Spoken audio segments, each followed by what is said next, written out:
আমরা ছোটবেলায় পড়েছি বাবুরাম সাপুরে, কোথায় যাস বাপুরে, আই বাবা জেখে যা, যদি সাপ রেখে যা, যেই সাপ জানতো গোটা দুই আনতো, তেরে মেরে ডান্ডা করে দেবো ঠান্ডা। এটাও আমাদের বাচ্চারা আজকে জানে না। ইয়েস নো ভেরি গুড দিয়ে শিক্ষা ব্যবস্থা অচল করে দিয়েছে। আমি আরেকটি কথা বলতে চাই, মাদক ম ম ম মাদক আমাদের ধ্বংস করে দিয়েছে মানুষ। স্পিকার, বিরোধিতার জন্য বিরোধিতা না করি, দেশের উন্নয়নে সবাই একসাথে কাজ করি। পরবর্তী বক্তা শেখ মুজিবুর রহমান ইকবাল, স্বতন্ত্র, কিশোরগঞ্জ 5। সময় আপনার 5 মিনিট। ধন্যবাদ মাননীয় স্পিকার। আমাকে মাননীয় স্পিকার আপনি বিশেষ ক্ষমতা বলে অন্তত 3 মিনিট বাড়িয়ে দিবেন মাননীয় স্পিকার। আর কখনো সময় চাবো না মাননীয় স্পিকার। ধন্যবাদ মাননীয় স্পিকার। আজকে এই মহান সংসদে দাঁড়িয়ে দুটি কথা বলার সুযোগ পেয়ে আমি আমার বাজিতপুর নিকলিবাসী, কিশোরগঞ্জবাসী, সারা বাংলাদেশের সকল জনগণের কাছে এবং সংসদে উপস্থিত সকল সদস্যের কাছে কৃতজ্ঞতা প্রকাশ করছি। মাননীয় স্পিকার, আজকে এই মহান সংসদে দাঁড়িয়ে আমি আমার নির্বাচনী এলাকা বাজিতপুর নিকলির কিছু সমস্যার কথা বলতে চাই। নিকলি বাজিতপুর হাওড় অঞ্চল যোগাযোগ ব্যবস্থা একদম খারাপ। ওখান থেকে মানুষ শহরে উপজেলায় আসতে গেলে নদীপথ কাদা মাটি হেঁটে আসতে হয়। রাস্তাঘাটের ব্যাপক সংস্কারের প্রয়োজন। গ্রামে বাচ্চা মারা বাচ্চা প্রসব বেদনায় যখন কাতরায়, তারা উপজেলা শহরে আসতে গেলে ভাগলপুর ছাড়া কোনো মেডিকেল কলেজ নাই। গাড়ি করে আসলে রাস্তায় প্রসব বাচ্চা হয়ে যায়। আর যারা সুস্থভাবে আইসা হসপিটালে ভর্তি হয়, একটা বাচ্চা ডেলিভারি হইতে 30 থেকে 40 হাজার টাকা লাগে মাননীয় স্পিকার।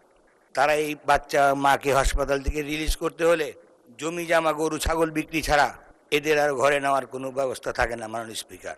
মাননীয় স্পিকার, যোগাযোগ ব্যবস্থার জন্য নিকলি বাজিতপুরে একটি সড়কের অত্যন্ত প্রয়োজন। নিকলিতে একটি হাসপাতালের প্রয়োজন।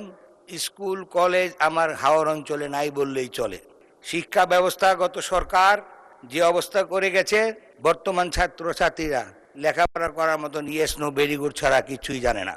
এই টিকমার্ক দিয়ে জিপিএ 5 করে আমরা ছোটবেলায় পড়েছি আদর্শ লিপি, পড়েছি সবুজ সাথী, সবুজ জুলেখা বাদশার মেয়ে তাহার বাড়ি অহংকার, সে সব সময় মুখ বার করিয়া থাকে। সেই কথা আর আমাদের এই বাচ্চারা জানে না। আমরা ছোটবেলায় পড়েছি বাবুরাম সাপুরে, কোথায় যাস বাপুরে, আই বাবা জেখে যা, যদি সাপ রেখে যা, যেই সাপ জানতো গোটা দুই আনতো, তেরে মেরে ডান্ডা করে দেবো ঠান্ডা। এটাও আমাদের বাচ্চারা আজকে জানে না। ইয়েস নো ভেরি গুড দিয়ে শিক্ষা ব্যবস্থা অচল করে দিয়েছে। আর স্কুলে, প্রাইমারি স্কুলে মাননীয় স্পিকার আপনার মাধ্যমে শিক্ষামন্ত্রীর উদ্দেশ্যে বলতে চাই, অন্তত হাই স্কুল পর্যন্ত বাচ্চারা যাতে মোবাইল নিয়ে না ঢুকে স্কুলের গেটে কোথাও রাখার ব্যবস্থা করে যায়। কারণ এই মোবাইল নিয়ে সারাদিন তারা এমন ব্যবহার করে। আমি সবচেয়ে দামি মোবাইল ইউজ করি মাননীয় স্পিকার। আমি এন্ড আর সেন্ড ছাড়া কিছুই বুঝি না। কল আসলে ধরি, কল চলে গেলে এন্ড করে দেই।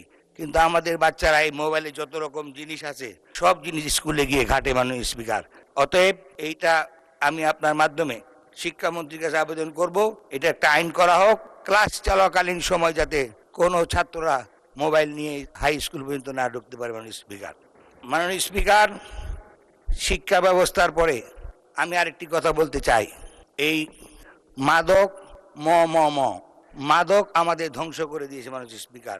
এই মাদকের ব্যাপারে এই সংসদে সকলে একসাথে কিভাবে মাদককে আটক করা যায়, মাদক বন্ধ করা যায় ব্যবস্থা করা প্রয়োজন এবং নতুন আইন করা প্রয়োজন।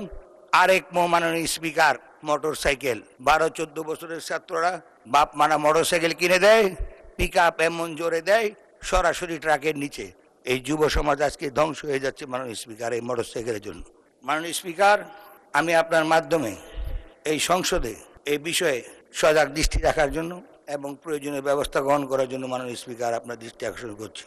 মাননীয় স্পিকার, কিশোরগঞ্জ থেকে ঢাকা পর্যন্ত যোগাযোগের মাত্র 2টি ট্রেন।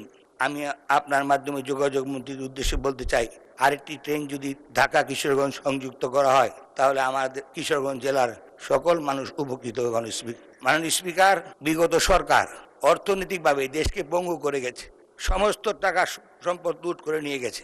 পরবর্তীতে ঐক্যমত্যবর্তীকালে সরকার আবার লুট করেছে। তারপরে মাননীয় স্পিকার, এখন যুদ্ধ, 3টা সমস্যা মোকাবেলা করে এই সরকার এখন চলতেছে। আমাদের চাহিদা অনেক থাকবে মাননীয় স্পিকার।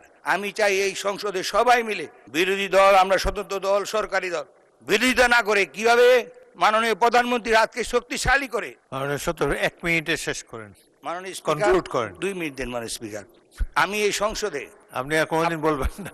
আপনার মাধ্যমে আমাদেরকে যাতে আর বিরোধী দল না বলা হয় মাননীয় স্পিকার। এই সংসদে আমরা সবাই সংসদ সদস্য, আমরা এখানে আসছি দেশ গড়ার জন্য। মানুষ আমাদের ভোট দিয়েছে এদেশের উন্নয়ন করার জন্য। এই সংসদের ভিতর অন্তত আমরা যাতে সবাই কাঁধে কাঁধ মিলিয়ে সাদাকে সাদা বলি, কালোকে কালো বলি, বিরোধিতার জন্য বিরোধিতা না করি, দেশের উন্নয়নে সবাই একসাথে কাজ করি। আমরা সবাই ভিন্ন দলের ভিন্ন মতে হতে পারি, সংসদের বাইরে গিয়ে আমরা আন্দোলন করব, আমাদের কথা বলবো, কিন্তু সংসদে যাতে আমরা ভ্রাতৃত্ববোধ বজায় রাখি, একজন আরেকজনকে সম্মান দেওয়া শিখি এবং এই দেশের উন্নয়নের জন্য মাননীয় প্রধানমন্ত্রীর হাতকে শক্তিশালী করি। এই আশা প্রত্যাশা ব্যক্ত করে আমার বক্তব্য শেষ করছি। ধন্যবাদ মাননীয় স্পিকার।